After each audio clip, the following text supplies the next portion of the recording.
Kalinga War, fought by the Mauryan Emperor Ashoka in the 3rd century BCE, is a significant event in ancient Indian history. While Ashoka is often celebrated for his subsequent conversion to Buddhism and promotion of non-violence, the war itself had a dark side with several consequences. Here are some aspects to consider. First, massive casualties. The war resulted in a tremendous loss of life. Historical records state that hundreds and thousands of soldiers and civilians were killed in the conflict. The scale of bloodshed and destruction was so extensive that it deeply impacted Ashoka's conscience.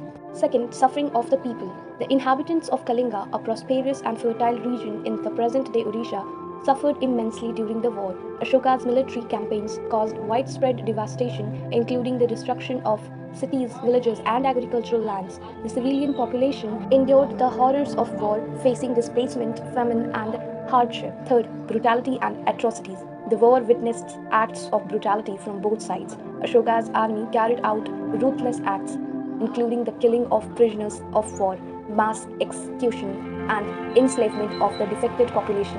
The accounts of the war depict senses of extreme violence and human suffering. Psychological impact on Ashoka. The scale of devastation and the sight of the war aftermath deeply affected Ashoka. He was overwhelmed by rumors and guilty over the consequences of his military ambitions. This internal struggle eventually led him to embrace Buddhism and adopt a policy of non-violence. His conversion led to significant changes in the administration and policies, such as the abolition of the death penalty and the implementation of welfare measures for his subject. While Ashoka's transformation and his efforts to promote peace are noteworthy, it is important to recognize the dark side of the Kalinga War. This was destructive in nature, and its impact on the lives of countless individuals should remind us of the human cost of armed conflict.